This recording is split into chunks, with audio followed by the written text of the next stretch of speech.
Hello, ndabamukije mwese muko batwikirana ni Jenga w'Imana Honorine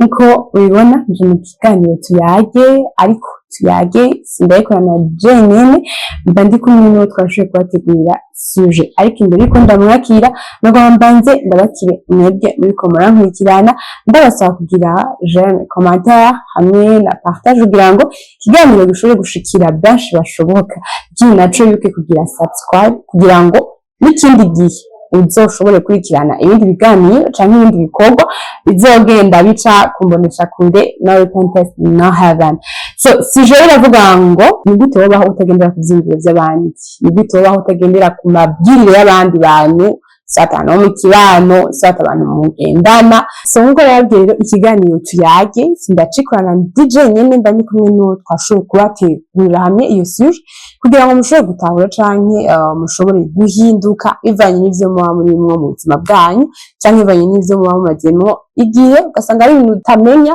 cyangwa ugasanga ari ibintu utiyumvira ugasanga nyine bibamwe nyine utagize urimo ngo rero turashobora kubategurira sujet kito hanyuma ukabandanya. Reka rero nakire wowe twashoboye kubategurana sujet. Ego murakoze cyane kunyakira. Ni Mugisha Christa Benita nko musanzwe mumenyereye canke MC Benita biravana n'uko ushaka kunyita. Benshi barakunda kumbaza ngo uri MC sinzi MC. MC ni Mugisha Christa Benita. Ya. Sina ryanje ni ryo rishobora kuba ritazi mushasha. Oya mushasha rero ni ngombwa kugira ngo ucugira abone. Yaboneshe kugira ngo tuzabone ibiganiro byacu bica kubonesha kure yacu cyane. Nkuko narabwiye ikiganiro sujet yavuga ngo ni gute canke ni gute wobaho utagendera ku vyiyumviro vy'abandi. Bega je vyokunda ko mbaho nariko ndagendera ku vyiyumviro vy'abandi canke ku mabwirire y'abandi bantu ugasanga umuntu aratwagwa n'ibintu batenye ugasanga hariho umuntu yama mucimiza cyangwa ugasanga muri societe abayemwo ariko agendera ku byo bamubwira canke akagendera ku bwoba bw'ukanka yuko umuntu kanaka ashobora kumukora kw'icizere canke guhagarika ivyo yahora amukorera. Ugasanga rero uwo muntu ariko agendera ku mabwire canke agendera ku vyumvo vy'undi muntu ugasanga niko nshaka yuko Benita agenda nkore nabishaka. Yesu ibyo bintu nyene bibabaza ku mutima ndiko jewe ngomba gushaka ariko igihe mvuze ati niyumvire ko jeje nyine ndashaka kuvuga ati bire bintu nabikoreye iki navyemereye iki byanse kuvuga oya ugasanga wenyene uri kuri yita kwimfane usanga n'agaciro biguhadeja usanga uri kuri suzugura uri kuri suzestima ugasanga nyene uri kukwera ku vyiyumviro by'abandi. Ego urumva niba biryoshe kandi iki naco gituma bitabiryoshe nuko we personnellement uri kuri yica premièrement tunobwira abantu ntidusangiye ivyumviro abantu dusangiye ivyumviro abantu dusangiye vision abantu dusangiye indoto abantu dusangiye aho turiko turaje. Rero c'est vrai mon nom ushaka kumse kubasha cyangwa ugasanga hari ikintu musumvya mu buzima cyangwa hari ibintu wamumuha ugasanga ari karagutinya cyangwa ugasanga hari ibintu ari karagenderamo hari abantu bakunda ko abantu babatinya ugasanga ndo mugenzi wawe tugendana kandi mpamfe pe ariko ugasanga hari ikintu nkokora kubera wuhaje canke hari ikintu nkokora kubera niyumviye yuko no kubabaza nkaca ntinya gukora nkaca nkora cyakindi ushaka mugabo mu bwo buryo kuri abo bantu babiri barafise amakosa ko uba wigize umuntu wo hejuru naje ugasanga amaze kubona ukuntu umeze ninagira nanje nje hejuru usanga tudahoje rero je ngende hasi amakosa nari mvuze na yahe jewe nshimye kuja hasi nca nkandamizwa nkaca mba muri cya gitegiye wowe wishize hejuru ariko wewe washimye kwisiza tsima wenye ko ari ufise amakosa manini cyane uba wibwariye kuba wose n'iciyumviro imbere ya mugenzi wawe canke muri societe canke hanze hantu neza cyangwa bivuze uba wimye ibintu byinshi en fait n'ufise droit y'ubuzima bwawe nkuko bitamwe ndabivuga abantu bafise indoto zitandukanye. Rero mu gihe uri kuragendera ku vyiyumviro vy'undi muntu ugasanga umuntu aze kugira ati igenza uku kora uku emurundira nubwo bwa ati ica umuntu ukazosanga wamwica ugasanga bariko urabikora nubwo bwa ati kora ibi bintu asanga kandi tutabeshanye n'umusaba ibintu hari abantu bagendera mu bintu bibi atari ko babigomba ariko ko ari abantu barikora ari batuma babikora ugasanga mpega muteka bikora urumva nubwo batasha office ugasanga ukubwira ati c'est vrai uyu muntu ibintu ariko arambwira si vyiza mugabo je nta yindi mpamvu office ndabona ko bino bintu nabikora ejo nzoronka amafaranga niyo nabikora ejo nzoronka ubuzima bwiza none est-ce que kuronka ubuzima bwiza wowe Benita canke jewe no gutakaza ubuntu bwawe nicaye ico kintu rero abantu benshi bakunda gutakaza kandi gose cyane ukibagira ico wowe ushaka kuba ugaca ushaka kubica abandi bashaka okay mu gihe wewe ubikuyeho wewe wenyine ubwawe wawiyishe muri ubwo buzima je numva novuga iki ndabifatira cyane ku bagenzi jewe ndashobora kuba par exemple ndanywa inzoga ubu nta nzoga muri uwo mwanya ndavuga ati tuzoze tugende kubera wowe ukuntu dukundana ntushobora kuvyanga kandi n'ukuntu basi tubanye mu mibereho itandukanye tuvana hano hose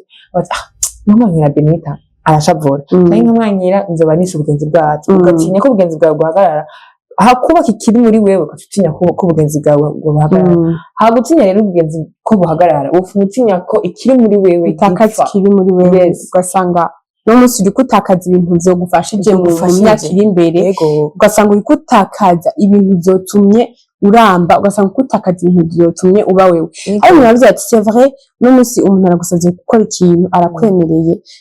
kuzoronka amafaranga arakwemereye kuzoronka bimwe vyose ushaka par exemple umuntu yavuze ngo uno musi dufate umuntu ari kwa muganga hanyuma haraje umuntu arakubwira ati hariho umuntu akeneye igihimba kanaka tumusubiriza kidakomeye rero turagomba ko turonka umuntu akimusubiriza sivyo ashobore kuronka dimo ubuzima bwe bubandanye simvuze ko ari bibi simvuze yuko atari vyiza kubikora oya baba intention ubikoranye kasanga mu bati ngo mu nyuma nzoguha ama parcelle nzoguha inzu nzoguha bya bindi vyose ucutanga igihimba cawe kigufitiye akamaro muri wowe uragitanze papo ukoze umutima mwiza ubitanze kugira ngo yumvise usove amagara undi muntu katsanga ubikoze kubera ko uzi yuko ejo nzoronka inzu nzoronka amafaranga eske ucuronka vya bindi wifuza cyo gihimba watanze ejo uragikeneye mbega y'amafaranga nazanze umvuze bijya umwanya ushaka nubwo dufate nk'ubu bijya cyangwa se amagara ameze neza uranose ibindi bintu amafaranga arahera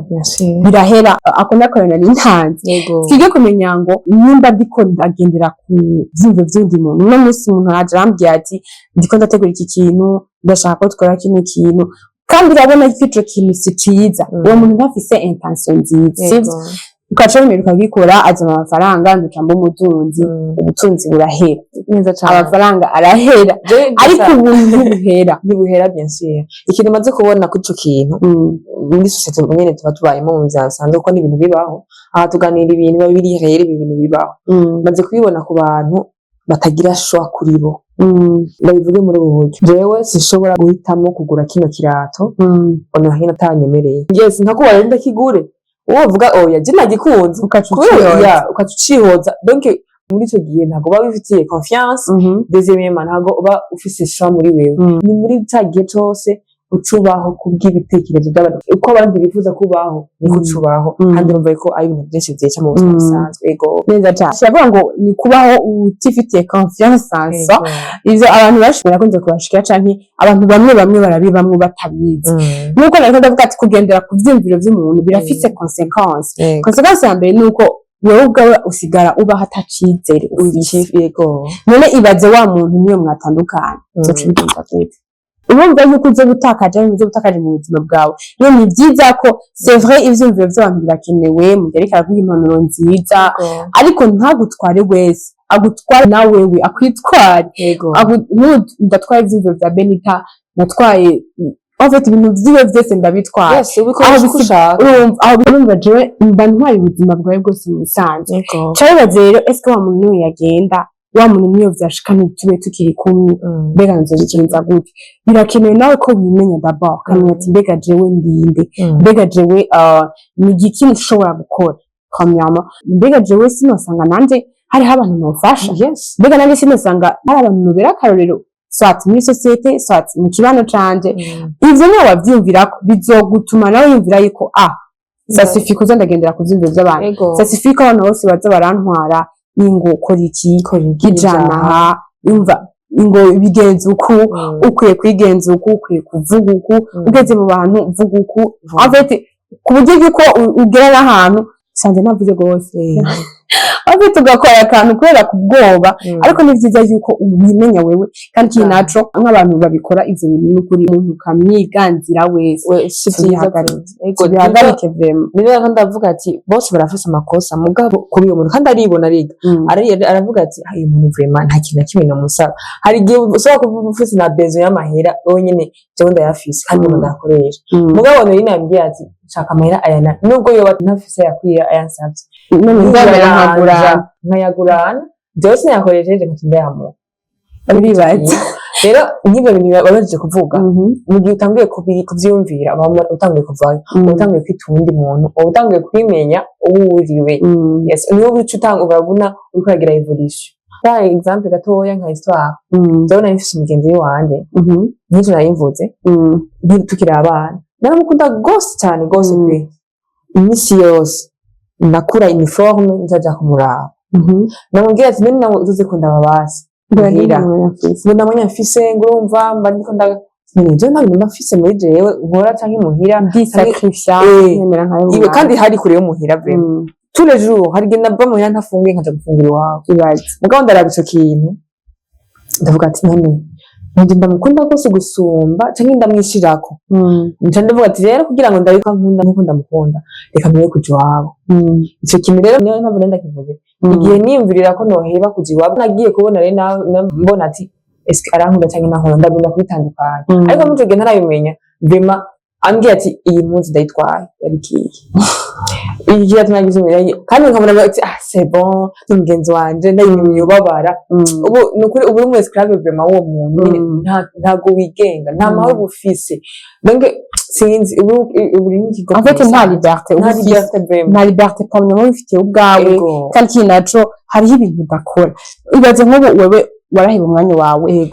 nawe wari ukeneye kuva kw'ishuri ugashuka aryama ukaruhuka mugabo waja kumuraba ariko nawe byihagora ko aza kukuraba en fait ntibidusha ikindi naco ni ku makupi ugasanga none hariho dufate abantu barakundanye ugasanga hariho umwe y'amatwaro wundi surtout dufate biri nko ku bahungu ugasanga umuhungu abyikira umukobwa nico nyene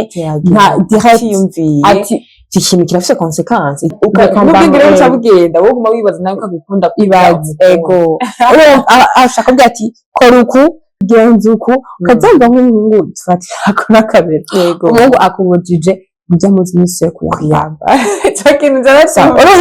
ujya munsi yo kuyambara urayiretse umurundi uramukunda urubaha urayiretse none ko mbyiri kuyambara kuko ataje kungura iyindi basi asubirize simvuze yuko tuba dukeneye ibintu byabo no ariko basi ntituganzanye aho mvuze ku makubi ku bagenzi ukareka bivuga asanga umugenzi araje avuga ati bitya ibintu n'ibiki ntuduse kubikora nk'umugenzi wasanga umunsi ariko arakubita ikintu cyo kora bagenda ngo ati ko msimbazi n'umugenzi wanje reka ndamwegere ndamubaze kano kantu ngo yaha mugihe bijanye naho uzoshika naho bizogushikana kandi rero wabirabukana birashobora kandi kuzongirira akamaro muri kazoza nubwo mbona umenga nta nzira nubwo mbona umenga naho bizoshika akakubuza ikintu ivyo bisivyo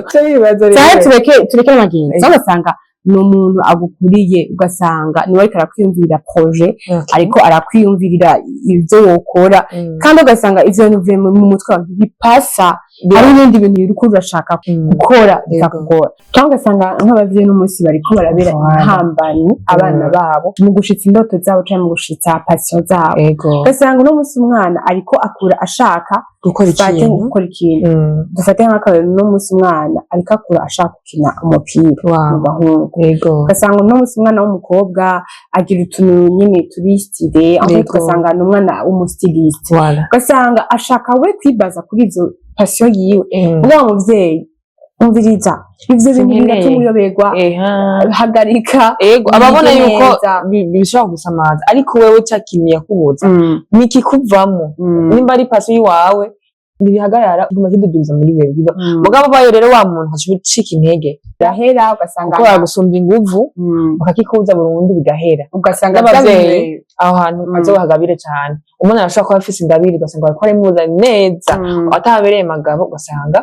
birahenze biramuvamo kandi cyari kiba ari ikintu cyo mutejeje imbere ivyo nizo kuririmba uri kuracamo ivyo gushikana he c'est vrai ntituvyanse yuko abana mubabuza ariko bankadre neza ugasanga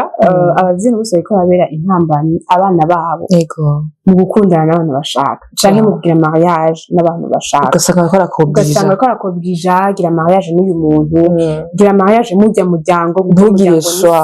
ugira ngo je mbona muzokubaka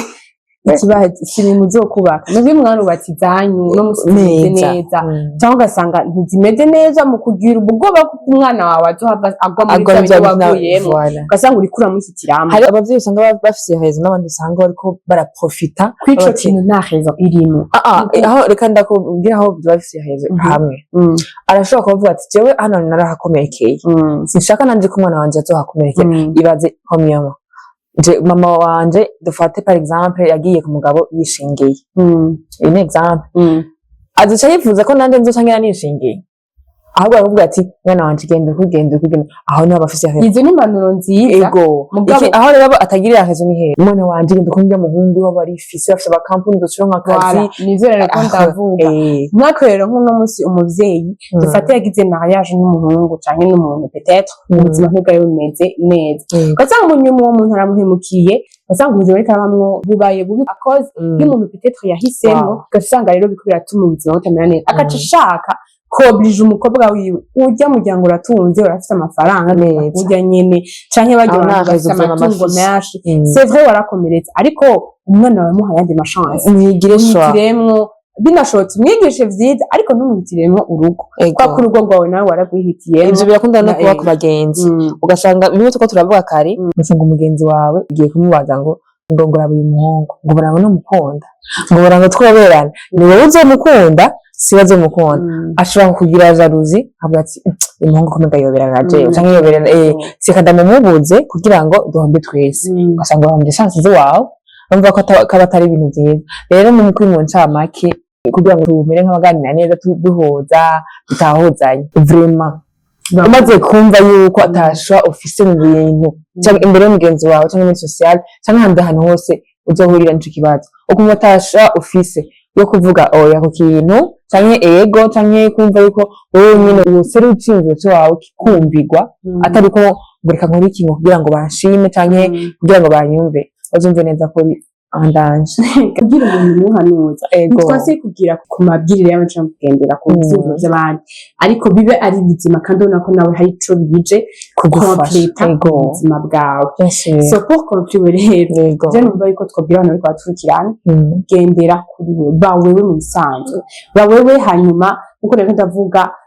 ntucumva umenga nyene nawe ugomba kwigira umuntu wewe ibyiza wewe na abantu turahanu kandi abantu turashaka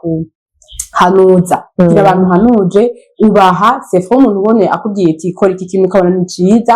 emera ugikore mugabo ubona kije kukumeta en danger kireke kwe bien sûr so ikiganiro cyacu rero kirangiriye ngaha ariko nizere ko mwagize ico mukuramo mwatahuye antuka ubu mugiye kuba mwebwe nyene mugiye kugira canke kwigira confiance en soi mumenye ko ushobora gucrea ibintu byanyu ushobora gukora entreprise yiwawe ushobora gukora cyangwa ushobora gukaya projet ziwawe ukagera hahandi wifuza ukagera kuri rêve zawe ukagera ku ndoto zawe icyo ndagusaba ni ukomeza ugira j'aime commentaire unapartage ibindi biganiro bizogenda bica kumenyesha kure kandi bikaba no gupartager ikindi navyo no kuza kugira subscribe kugira ngo uzohore ukurikirana n'ibindi bikorwa bizogenda bica kumenyesha kure no repentance no heaven numva no ifuriza rero ko mukomeza mugira ibihe vyiza naraheza